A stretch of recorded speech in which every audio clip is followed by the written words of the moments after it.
আসসালামু আলাইকুম রহমতুল্লাহ। নিউজ আইজে আপনাদের স্বাগত। আর একবার আমি বিরাজ আছি আপনাদের সাথে বিশ্বে ঘটে যাওয়া সমস্ত খবর নিয়ে হাজির হয়েছি। যারা আমার এই চ্যানেলে নতুন অবশ্যই চ্যানেলটি সাবস্ক্রাইব করবেন এবং কমেন্ট করে জানাবেন আপনাদের এই ভিডিওটি কেমন লেগেছে আর শেয়ার করতে ভুলবেন না। ধন্যবাদ। ইরানের রাষ্ট্রপতি পেজেশকিয়ান তুরস্কের প্রেসিডেন্ট এরদোগানের সাথে সাক্ষাৎ করেছেন আমেরিকাতে। দুজনের ভিতরে কি কথা হয়েছে তা এখন পর্যন্ত জানা যায়নি।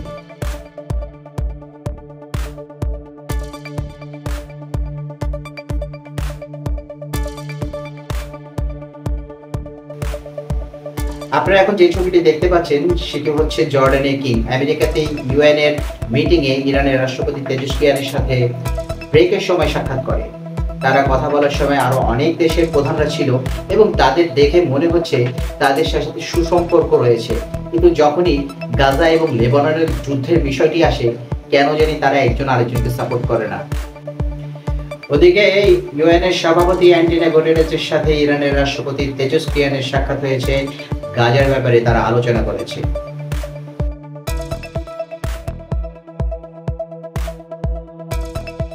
ওদিকে ইরানের বিদেশমন্ত্রী বলেছেন যে আমরা ইসরায়েলের সাথে কোনো ধরনের সমঝোতায় যাওয়ার চেষ্টা করছি না, বরং আমরা যেটা চেষ্টা করছি সেটা হচ্ছে ছোট ছোট বাহিনী হিজবুল্লাহ, হামাস ও ইরাকের যোদ্ধারা সকলকে একত্র করে কিভাবে ইসরায়েলকে শায়েস্ত করা যায় সেটা।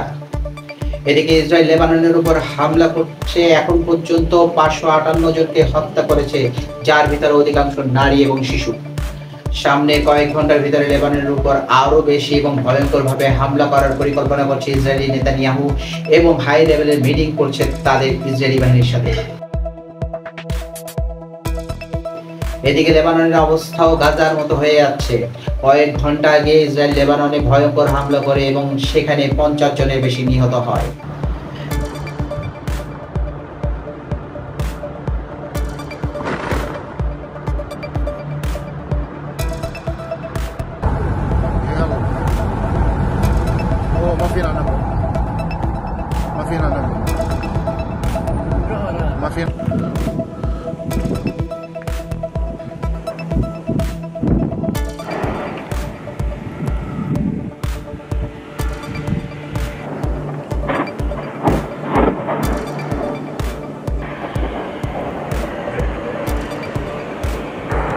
ওদিকে লক্ষ লক্ষ লেবাননবাসী তাদের দেশ ছেড়ে অন্যত্র চলে যাচ্ছে। আপনারা ভিডিওতে দেখতে পাচ্ছেন যে গাড়ির লম্বা লাইন এবং প্রচুর জ্যাম লেগে গেছে।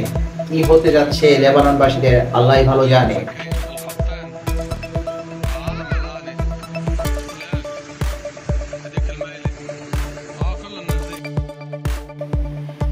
ওদিকে ইউরোপিয়ান ইউনিয়নের ফরেন পলিসি চিফ ভয় দেখাচ্ছে, বলছে পরিস্থিতি ক্রমশ খারাপের দিকে যাচ্ছে। এখন ইসরায়েলের সাথে লেবাননের যুদ্ধ বন্ধ করতে হবে। ওদিকে বিশ্বে বাচ্চাদের সংগঠন ইউনিসেফ বলেছে যত বাচ্চা গত 11 মাসে মরেনি তা এই একদিনে ইসরায়েল হত্যা করেছে। বন্ধুরা, সিরিয়ার অনেক রিফিউজি যারা সিরিয়ার যুদ্ধের সময় লেবাননে আশ্রয় নিয়েছিল তারা এখন লেবাননের যুদ্ধ হওয়ার কারণে তাদের দেশ সিরিয়ায় ফেরত যাচ্ছে।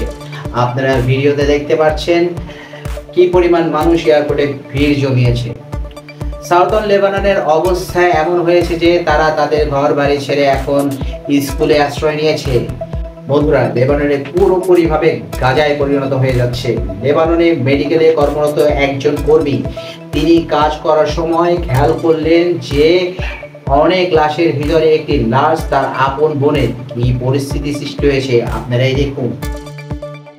এদিকে লেবাননের অধিকাংশ মানুষ তাদের ঘর বাড়ি ছেড়ে দিয়েছে এবং যারা রাস্তা দিয়ে যাচ্ছে তাদের লেবাননবাসী রাস্তায় সাহায্য করছে খাবার দিয়ে।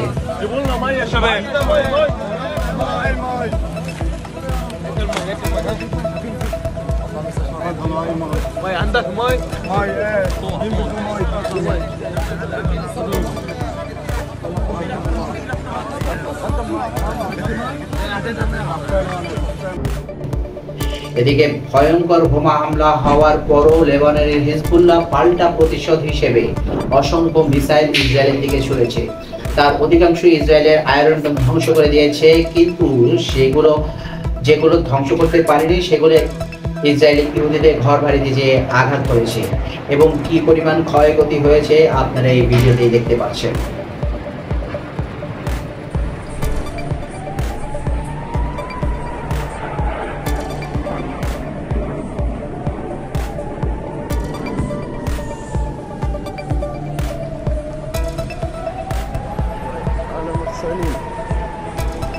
קבלו הכל שרפות ממול הבית שלי.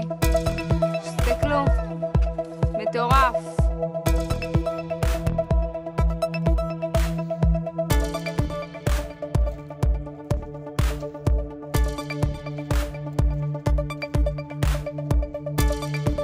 עובדת חצי יום, לפי מה שאני מכיר, כל שני שנה בזמן האחרון. יש להם שם גם ילודת נורא חייב גדול.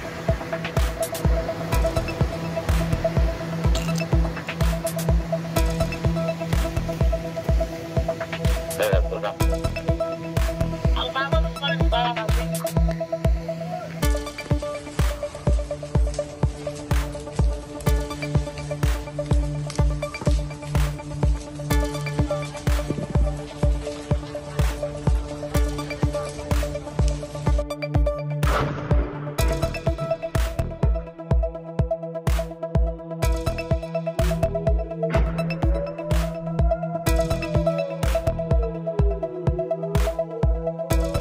এতক্ষণ ভিডিওটি দেখার জন্য আপনাদের অনেক অনেক ধন্যবাদ। আজ এই পর্যন্তই, দেখা হবে পরের ভিডিওতে। আল্লাহ হাফেজ।